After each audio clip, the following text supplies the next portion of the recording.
델타 변이의 국산 백신 무력화. 이대로면 허가 어려워. 그래서 백신 주권을 갖는 게 지금 무척 어려워 보인다. 화이자나 아스트라제네카 백신도 지금 변이에 대해서 효과가 급감하고 있다. 중화능에 대해서 여러모로 지금 얘기가 많이 나오고 있잖아요. 스파이크 단백질 자체가 변해서 백신 효과도 감소하고 있다. 국산 백신은 기존 코로나 바이러스에 포커스가 맞춰져 있고 이대로면 철진한 독감 백신처럼 될 가능성이 높다. 이런 이야기가 나오고 있습니다. 김우주 교대 교수, DNA 백신 이용하면 변이에 대응 가능하다. 이분 저희하고 참 그렇죠? 중증에는 레케노라가 효과가 없다. 어처구니가 없는 말을 했는데 이분이 그냥 어떤 말을 했는지만 참고할 수 있도록 하고요.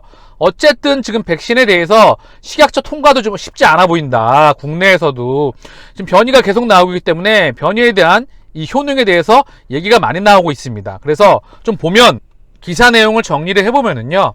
국내 백신 개발 업체가 제넥신, 진원생명과학, SK바이오사이언스, 셀리드, 유바이오로직스 총 6곳이다. 그런데 지금 코로나19 바이러스는 변이 바이러스와의 싸움이다. 지금 오리지널, 영국발, 남아공, 브라질, 인도발, 그리고 델타 플러스, 람다까지 이야기가 계속 나오고 있잖아요. 그래서 전파력이 계속 강해지고 있는데 기존에 나와 있는 아스트라제네카와 화이자 백신도 델타 변이에서 효과가 떨어진다. 현재 개발 중인 국산 코로나19 백신도 델타의 중화능이 떨어질 가능성이 높다. 코로나19 백신은 스파이크 단백질의 항원이고 이를 지정하는 DNA가 백신 타켓이라며 하지만 변이 바이러스는 스파이크 단백질 자체가 변해 백신 효과도 떨어진다고 이야기를 하고 있는 부분이에요. 어쨌든 참고만 하고요.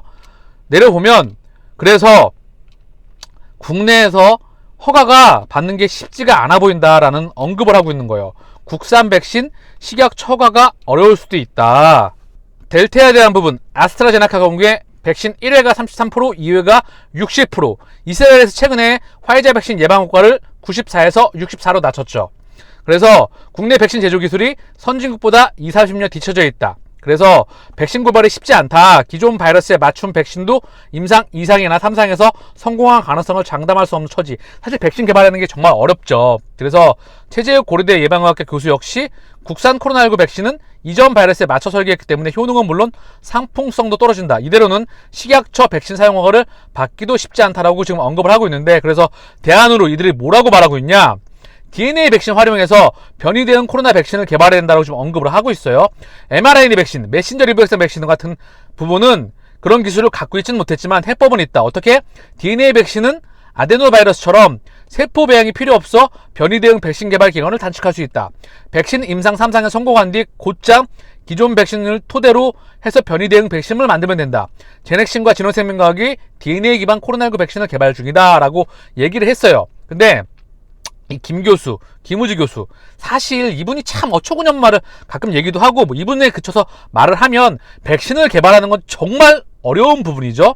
쉽지 않은 부분입니다. 팬데믹 상황이라고 해도 막대한 자금이 들어가고 국가에서도 엄청난 지원이 들어가고 임상도 세계 국내에서도 쉽지 않고 사실 국내와 떠나서 전 세계에서 임상을 해야 되는 부분이기 때문에 너무나 쉽지 않은 부분인데 이 제넥신 DNA 백신을 개발을 하고 있었죠. 과연 이 부분이 어떻게 되는지 한번 사례를 통해서 한번 참고 한번 해보겠습니다. 그 전에 DNA 백신이 뭐냐? 요거 이해하고 가자고요. DNA 백신, 유전자 치료제를 가지고 백신으로 개발을 하고 있는 거예요. 그래서 유전자 치료제, 제넥신의 기준으로 말씀을 드리면 유전자 재조합 기술에 의해서 유전자를 자르고 붙여서 스파이크 단백질, 코로나19 바이러스 항원, 요거를 만들 수 있는 항원 유전자, 그리고 면역 증강 유전자, 요 두 가지를 만들어냅니다. 요거를 플라스미드 DNA라고 하는 벡터, 얘를 전달체로 쓰는 거예요. 세균에는 플라스미드 DNA라고 하는 유전자 덩어리가 있습니다. 요거를 세포의 핵 속으로 들어가야 돼요. 그러면 우리 몸속에 있는 세포 핵 속으로 들어가게 되면 바로 스파이크 항원이 분비가 돼서 단백질이 생성이 되죠. 그럼 우리 몸속에서 항체가 형성될 수 있도록 해준다는 거죠. 그리고 면역 증강 유전자가 되었기 때문에 우리 몸의 면역을 조금 더 도와줄 수 있도록 하는 그런 시스템이 들어가게 되어 있습니다. 그래서 예전 제넥신, 그리고 지금도 백신을 개발하고 있기 때문에 제넥신이 어떻게 백신을 개발 과정을 겪고 왔나, 그 과정을 살펴보면서 한번 참고해 보자고요. 제넥신의 홈페이지에 있는 보도자료 부분이에요. 그래서 내용물을 좀 보게 되면 2020년 작년 6월 19일 한국 제넥신 코로나19 백신 인체 실험 시작, 6월 23일 코로나19 백신 임상 1상 2A상 시작, 그쵸? 그리고 백신 시험 규제 승인 7월 24일이죠. 결국 제넥신 같은 경우에 국내에서 가장 앞서 있었죠. 그러다가 12월 달에 이런 발표를 합니다. 백신 12월 18일 날짜에 임상을 갑자기 중단을 시켜요. 이유가 항체 반응에서 중화항체 반응의 통계적 유의성을 확인하였으나 회복기 환자보다 낫다. 이런 얘기를 하고 바로 코로나19 백신 후발주자로서 최근 새로이 출현하는 코로나 바이러스의 변이체 발생 및 회복 후 재감염에 대비할 수 있는 베스트 백신 개발로의 경쟁력 강화가 필요하다 판단하였고, 차세대 항원을 추가하여서 GX19였는데 GX19NL 개발로 전략 변경을 결정하여 지금 다시 진행을 했다는 부분이죠. 결국 이 백신을 개발하는 것 자체가 굉장히 쉽지 않다. 속도로 아까 김우주 교수가 얘기를 했지만 그 부분은 제넥신조차 쉽지 않은 부분이다. 그런 얘기를 계속 하고 있고, 결국 변이에 대한 대응에 있어서 백신은 그 속도를 따라가기가 쉽지가 않죠. 그리고 백신의 기본적으로 이 백신의 역할이 뭐죠? 예방을 해야 되는데 예방이 어렵다. 왜? 자, 코끝에 있는 점막에 있는 상피세포를 통해서 코로나19는 감염이 된다. 그쵸? 우리 호흡기 점막에 있는 상피세포를 통해 감염이 되는데, 백신은 뭐죠? 후천성 면역을 담당을 한다. 항체를 형성하잖아요. 그쵸? 그래서 이게 원천적으로 쉽지 않다라는 부분이 첫 번째. 그리고 변이에 대해서 백신이 대응하는 속도가 무척 따라가는 부분이 어렵겠죠. 백신을 개발하는데 10년이 걸립니다. 이거를 빠른 시간 내에 개발했기 때문에 이 자체도 사실 부작용 또한 문제가 좀 많이 있겠죠. 그쵸? 그리고 이게 역할이 아예 없지 않은 건 있죠. 왜? 경증에서 항체가 있다고 하면 어느 정도 이제 경증에서 중증으로 가는 비율과 그런 부분을 낮춰줄 수가 있겠죠. 역할이 없지는 않습니다. 또한 기본적으로 어느 정도 약으로서의 유효성과 그런 부분이 있을 수 있으나, 사실 백신과 치료제, 진단키트 이런 부분은 같이 가야 되는 부분이겠죠. 사실 백신으로 원천 차단이 쉽지 않다고 한다면 치료제 역할이 무척 대두될 수가 있겠죠. 우리는 그 치료제의 시대를 차분하게 기다려 보자고요. 이번 주에 그쵸? 유럽에서 오늘 학회에서 발표가 있죠. 임상 3상, 그리고 델타에 대한 부분, 그리고 이제 대진표 짜기가 있잖아요. 이번 주에 체킹할 것도 많고, 그리고 이제 셀트리온이 레키노라주마 있습니까? 렘시마, 허주마, 트룩시마, 유플라이마, 렘시마 SC, 내년에 추가적으로 바이오 시뮬러 하나씩 나오고, 케미컬, 글로벌 케미컬 프로젝트 진단키트, 그리고 쭉쭉쭉 앞으로 나올 수 있는 부분이 많죠. 셀트리온의 실적 성장은 그 누구도 의심하지 않습니다. 차분하게 우리의 시간을 기다려 보자고요. 마지막으로 백신에 대해서 추가적으로 이 부분 드리고 마칠게요. 이 부분 말씀드리고, 코로나 백신하고요, 다른 백신, 예를 들면 간염 백신하고는 굉장히 작용 기전에 차이점이 있어요. 뭐냐? 코로나 백신 같은 경우에는 아까도 계속 말씀드렸지만 코끝에 있는 상피세포의 정막을 통해서 감염이 되죠. 그래서 호흡기 점막, 상피세포를 통해서 감염이 된다. 이런 부분이 있어서 백신에 대해서 원천적으로 역할을 하는 부분이 쉽지가 않다. 간염 백신 같은 경우에는 뭐죠? 우리끼리 술잔을 기울이다가 다른 사람의 술잔을 먹게 됐어. 그래서 그 사람의 항원이 내 몸에 소화기를 거쳐서 식도를 거쳐가지고 어디? 간에 딱 들어가는 거예요. 혈관에 딱 들어간다는 거죠. 항원이. 그런데 이 간염 백신을 맞게 되면 내 혈관, 간 쪽에서 딱 항체가 형성돼가지고 이 항원이 들어오게 되면 바로 잡아버린다는 거죠. 그쵸? 그래서 작용하는 기전이 다르다. 그래서 이 백신에 대한 차단 능력에서 차이가 있을 수 있겠죠. 그래서 지금 끊임없이 변이가 나와서 계속 뭐 돌파 감염이 되는 얘기가 나오겠지만, 이 원천적으로 백신이 이 예방하는 부분에서 얘기가 많이 나올 수 있다는 부분입니다. 그래서 치료제가 반드시 도래할 수 있다. 이 부분을 인지하시면 되겠죠? 셀트리온, 삼성바이오스, 바이오시밀러 유럽 시장 청신호. 굉장히 이게 장기적으로 보면 굉장히 좋은 소식이었던 것 같아요. 영국 정부가 가벼운 증상의 류마티슨 관절염 환자에게도 바이오 약품 사용에 대한 보험 급여를 지급하기로 했다. 이제 경증에도 이제 바이오 약품, 우리 자가면역 질환의 광자이잖아요.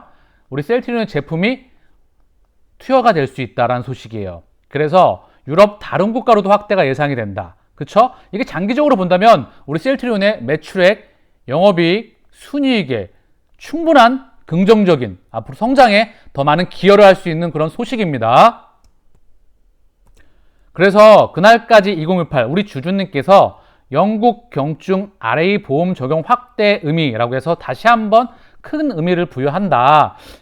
좀 자세히 또 말씀을 하신 것 같아요. 일반적으로 염증성 질환, 그래서 류마티스 관절염, 크론병, 궤양성 대장염, 건선, 강직성 척추염 등 기본적으로 자가면역 질환, 초기 염증이 많이 분배된 초기 경증 환자에게는 케미칼 의약품을 쓴다. 여기서 듣지 않으면 1차 치료제, 이제 바이오약품을 쓴다는 거예요. 여기서 듣지 않으면 2차 치료제로 넘어가게 되는데, 기본적으로 생물학적 제제가 부작용도 적고 효과가 우수하지만 매우 고가이기 때문에 경증 환자의 처방에는 보험 재정에 부담이 높았다. 그러나 바이오시밀러의 최근의 확대로 인해서 영국 재정에 조금 여유가 생기면서 그 부분이 확대가 됐다고 지금 우리 주주님께서 언급을 하고 계십니다. 그래서 케미칼 의약품 먼저 투여를 해요. 여기가 잘 안 들으면 바로 이제 램시마 정맥주사, 피아, 유플라이마 투여를 합니다. 여기서 안 듣게 되면 이제 스텔라라나 오렌시아 이런 걸로 2차 치료제로 넘어간다는 이야기예요. 그래서 경증 환자가 생물학적 제재를 처방받으려면 보험 적용이 되지 않는다. 전액 자부담이기 때문에 웬만한 부자가 아니면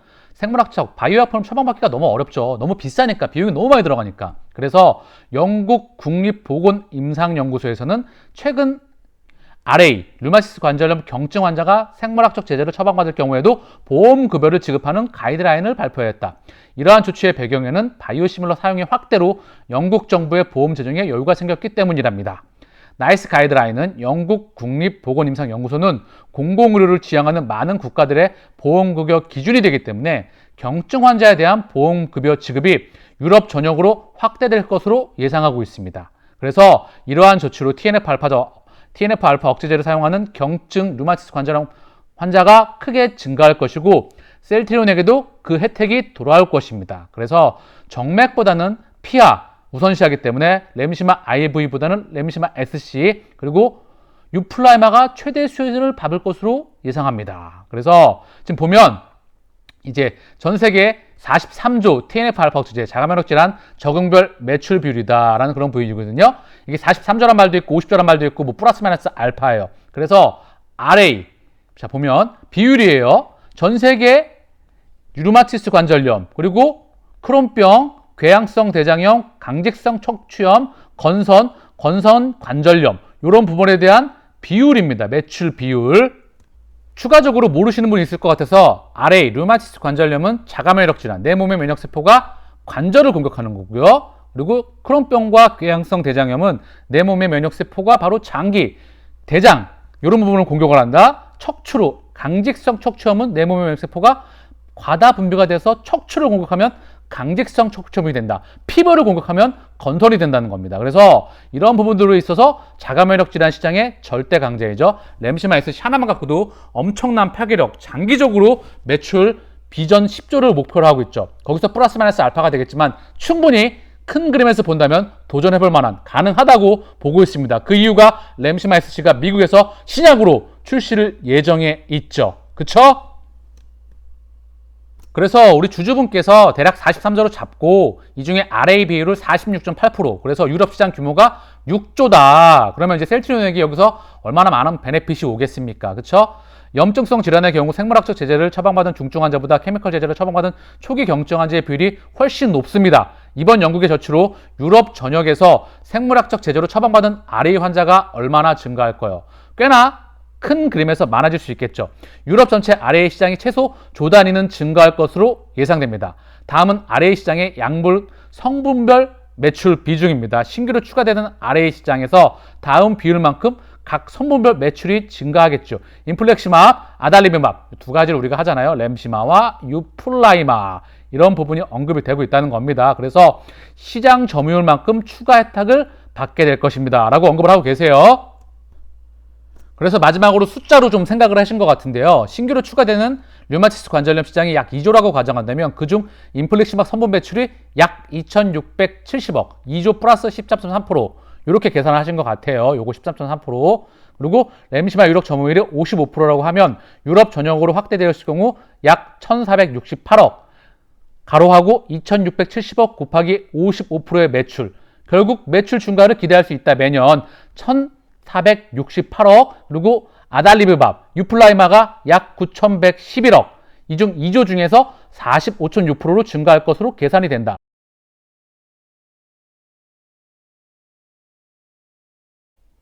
아직 유플라이마가 출시 초기라 당장의 매출 증가는 없겠지만 장기적으로 30%의 점유율을 기록한다면 약 2,733억의 매출 증가를 기대할 수 있겠습니다. 그래서 대략적으로 30%의 점유율을 지금 그냥 대략적으로 쓰신 거고요. 이거는 어떻게 될지 추가적으로 지켜봐야 되겠죠. 그래서 1년간 1,468억, 2,733억, 이 부분이 셀트리온의 매출에 추가될 것으로 대략적으로 한번 그려보신 것 같아요. 단순 가정의 숫자보다는 개념적으로 유럽의 상황이 지금도 양호하지만 앞으로는 더 좋아질 것이라고 그 부분을 인지하는 것을 지금 언급을 하고 계신다는 거죠.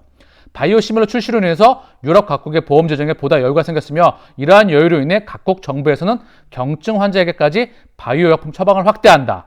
미국 시장은 오바마케어의 부활로 바이오시밀러 매출의 확대가 기대된다. 기타 시장도 저렴한 바이오시밀러가 보급됨에 따라 이머징하고 있습니다.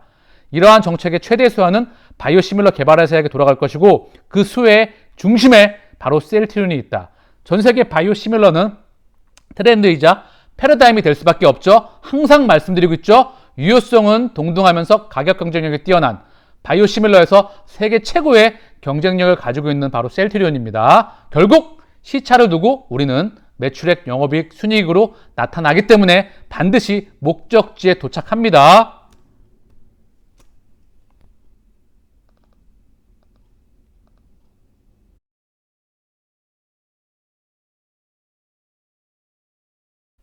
제약 대장주 셀트리온 3분기 반등설 사실이까 한양증권 3분기 유플라이마 런칭 시작, 상반기 실적 공매도 등 악재 이미 해소, 투자 의견 매수, 목표주가 유지 리포트. 그래서 제가 지난번에 한번 언급을 드렸었잖아요. 이런 부분보다 그래프가 좀 보이는데요. 램시마 정맥, 피아, 트룩시마, 허즈마, 유플라이마, 레키노라, 테바, CMO, 아조비죠. 그리고 제약 케미컬, 그쵸? 진단키트부터 해서, 그리고 앞으로 기타 추가적으로 나올 수 있는 부분들이 있는데 제가 여기 말씀드린 게 뭐냐 하면 여기 라인업이 계속 확대가 된다는 거예요. 계속 셀트리온은. 그리고 바이오 베터와 신약까지 장착이 되고 바이오 시밀러가 계속 확대가 되고 케미칼의 매출액이 증가를 하고 진단키트도 계속 매출액이 붙을 것이며 이 막대기의 그래프의 길이는 계속 점진적으로 위로 갈 수밖에 없다. 그게 팩트이고 그게 시간을 두고 우리 셀트리온에게 펀더멘탈의 기업 가치의 반영으로 다가온다는 부분을 언급드리고 싶습니다. 이 막대기가요. 결론을 지으면 지금 대부분의 셀트리온의 실적은 램시마, 허즈마, 트룩시마 이 3마 이 부분 라인업 갖고도 많은 부분에 지금 실력을 발휘하고 있는데 이 발휘하고 있는 제품들의 라인업이 압도적으로 증가하면서 부가가치가 큰 제품들이 늘어나는 부분입니다. 그래서 셀트리온의 경쟁력이 시차를 두고 앞으로 증가한다는 부분, 현재 가치보다 미래 가치가 압도적으로 증가한다. 이게 바로 저축을 들어가야 되는 첫 번째 이유겠죠. 가장 걱정되는 변이 델타 이어 남미발 람다 전 세계 경보 백신 회피 가능성도 29개에서 확산 중, 델타 E에서 델타 플러스에 의해서 람다 우점적이 되는 건 영국 남아공 그리고 브라질 그리고 인도 이게 될지 안 될지 모르겠지만 어쨌든 끊임없이 변이는 나올 수밖에 없다. 얘도 생존을 해야 되기 때문에 중요한 건 변이가 되면 될수록 전파력이 세지면 세질수록 독성은 약해질 수 있다. 이 양단에 있겠지만 어쨌든 결국 인류는 코로나, 토차병, 우리의 풍토병, 팬데믹에서 엔데믹으로 간다. 이런 부분을 인정을 하고 치료제를 투여를 하고 이런 준비가 전 세계에서 반드시 필요하겠죠.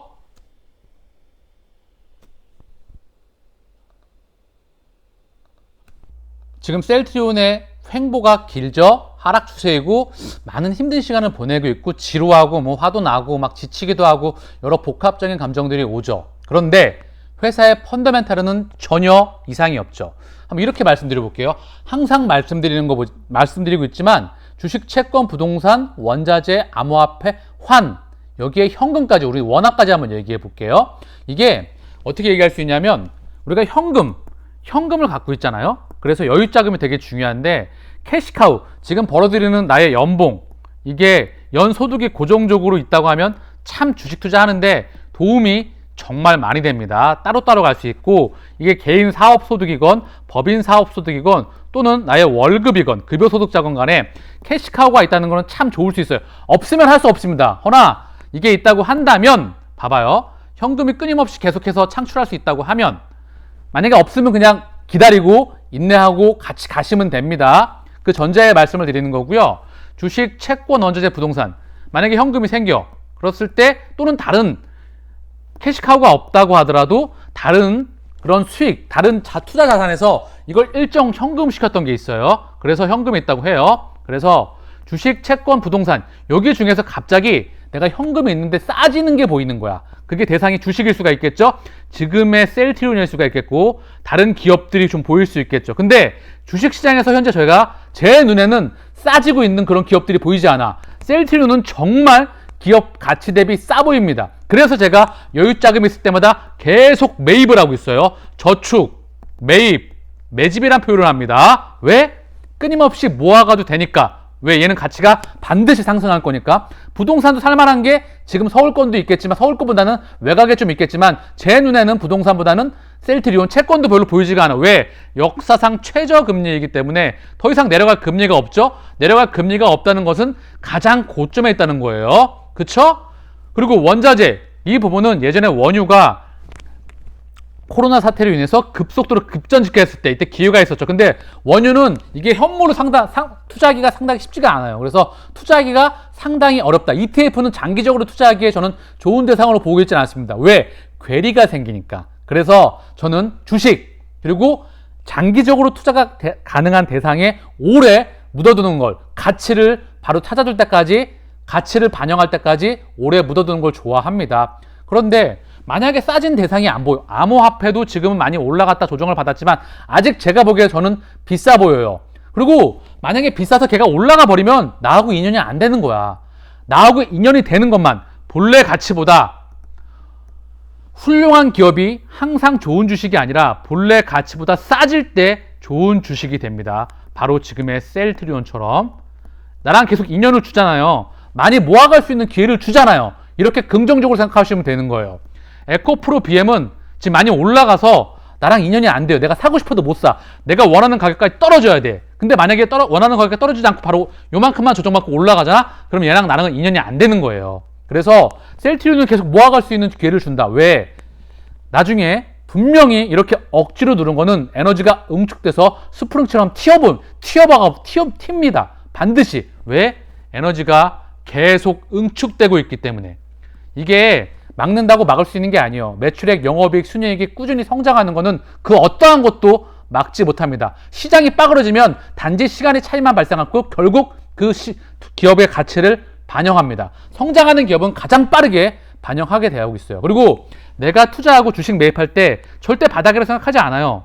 저축하고 매입하고 매집하면 모아가는 시기다. 자, 한번 그림으로 설명을 마지막으로 좀 드리면, 자, 이게 중심선이라고 하면 여기 밑에서 주가가 오르락 내리락 해요. 내려갈 수도 있고 올라갈 수도 있지만 계속 매입을 하는 겁니다. 뭐 33% 마이너스일 수도 있고 40% 마이너스일 수도 있고 크게는 50% 플러스 알파 될 수도 있고 뭐 32%, 27% 될 수가 있겠지만 결국 얘는 윗다리가 300에서 고점이 아니라 나의 목표치가 300에서 500% 이상 그 위치를 보고 있기 때문에 더 갈 수 있겠죠. 시간의 가치를 둔다고 하면. 그래서 각각의 목표에 따라서 그 이상까지 동행하면 된다. 그렇잖아요. 300에서 500% 먹으려고 하면 이 30%에서 50% 플러스 마이너스 알파 그 이상 20%가 될 수도 있겠지만 뭐 10%가 될 수도 있겠죠. 계속 모아가면 되는 겁니다. 회사 펀더멘탈의 가치가 훼손이 없는 이상. 저는 이렇게 투자를 집행하는 게 가장 좋겠죠. 주가에 과도하게 함몰되면 지치고 포기하게 됩니다. 여자친구하고 남자친구 연애할 때 똑같죠? 남자친구가 여자친구를 너무 많이 좋아해. 그래서 여자친구가 하는 한마디 행동과 말에 다 마음이 끌려가서 그 연애에 지치게 돼서 오래 못할 수도 있고, 반대로 여자가 여자를 너무 남자를 좋아해서 그런 연애가 될 수도 있겠죠. 그래서 의연하게 너무 많이 힘을 주지 마시고 한 걸음 물러나서 우리가 셀트리온의 기업 가치, 회사가 가고 있는 방향만 명확하게 인지하고서 지금 주가는 과도하게 쌓였다고 생각을 합니다. 바닥은 아니지만 바닥권이라고 보고 있고요. 그리고 내가 팔고 고점이라고 생각하지 않습니다. 그 안에서 내가 생각하는 가치만큼 장기적으로 회사의 가치를 보고 기업과 동행한다면 우리는 목적지에 반드시 도착합니다. 그럴 만한 한국 최고의 기업이며 펀더멘탈이 반영되는 그 날까지 제가 옆에서 부족하지만 동행할 수 있도록 하겠습니다. 힘내시고요. 내일 뵐 수 있도록 하겠습니다. 마치겠습니다. 감사합니다.